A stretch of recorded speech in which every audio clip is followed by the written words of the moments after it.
from Kolarn, what's the most Norwegian thing about Owlboy, besides you all being from there? The most Norwegian thing about Owlboy. Yeah. I can't even say sweater vest because Norwegians don't wear sweater vest. No. We have a very particular kind of knitted pattern sweater that's very common here, but not that.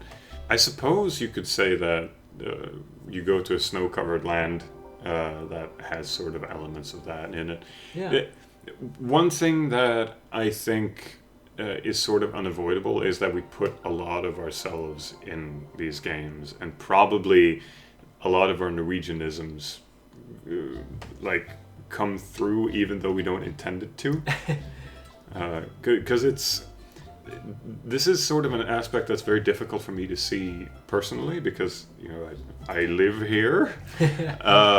But I have a suspicion that there might be some like mannerisms or elements of how the characters behave or what choices they make that might be like more Norwegian than you might expect. It's true, but we are also not your typical Norwegian.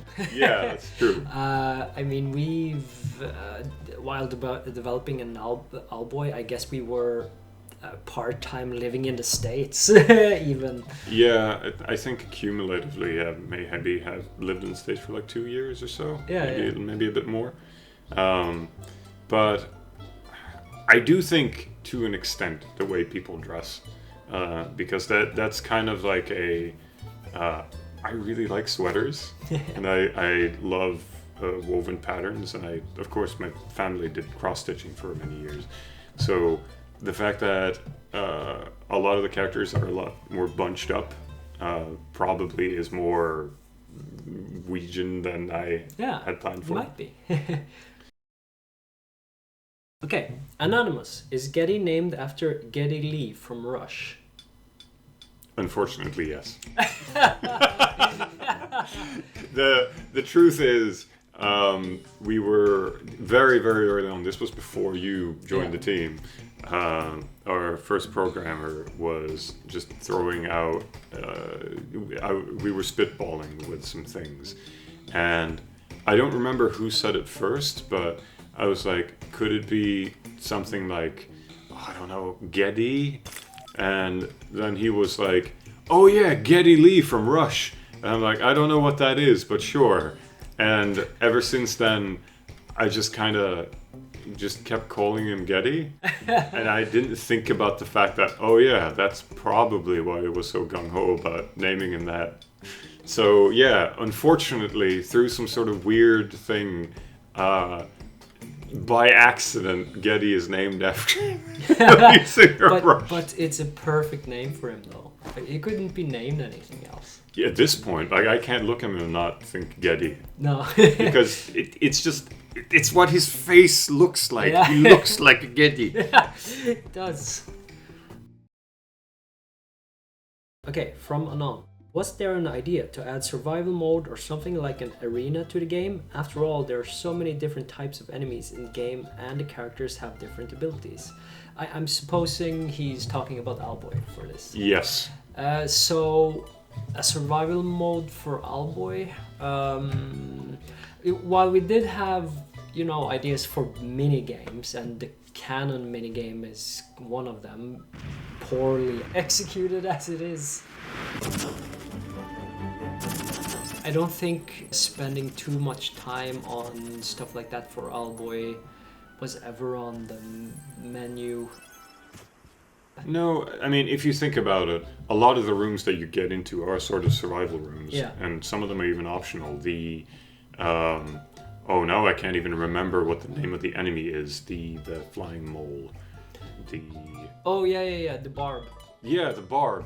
That's the first thing that we experimented with, like battle room wise. Yeah, because that you don't even have to touch the barb eggs, and if you do, you get an extra fight, which surprisingly takes out a lot of players. Yeah. Because it can be kind of tough that early on, especially if you haven't figured out how to do the spin and instant teleport attack. So that's something that we experimented with. But something adjacent to that we had very early on was the target practice minigame.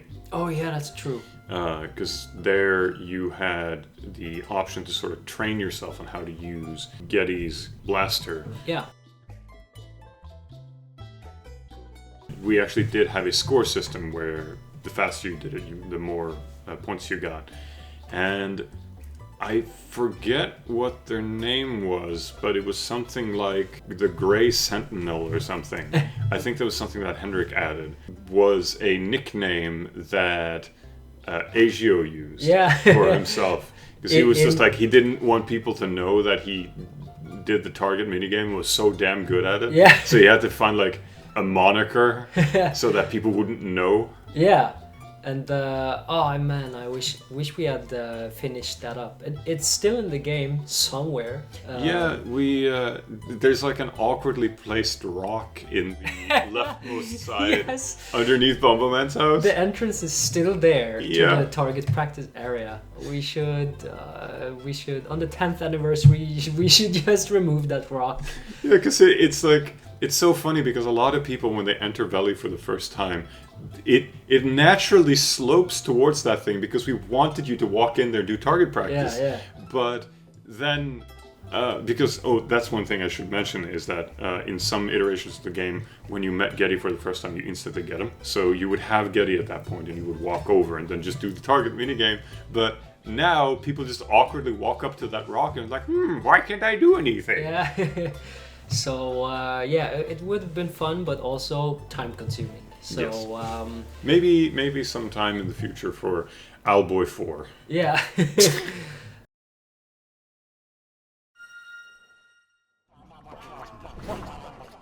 That concludes the Owlboy anniversary Q&A. Yeah, even though it's getting colder, this is my favorite part of the year because we get to do this little sit down, talk about Owlboy and what's going on, and looking forward to the 9th anniversary. It's bizarre to think about. But that's not the end for tonight. For those of you watching the live stream at home, we will be doing our annual live stream of Owlboy, where we are currently, I believe we just finished Mesos last year. Yeah. So we're going into spoiler territory, but this is where it kind of gets exciting.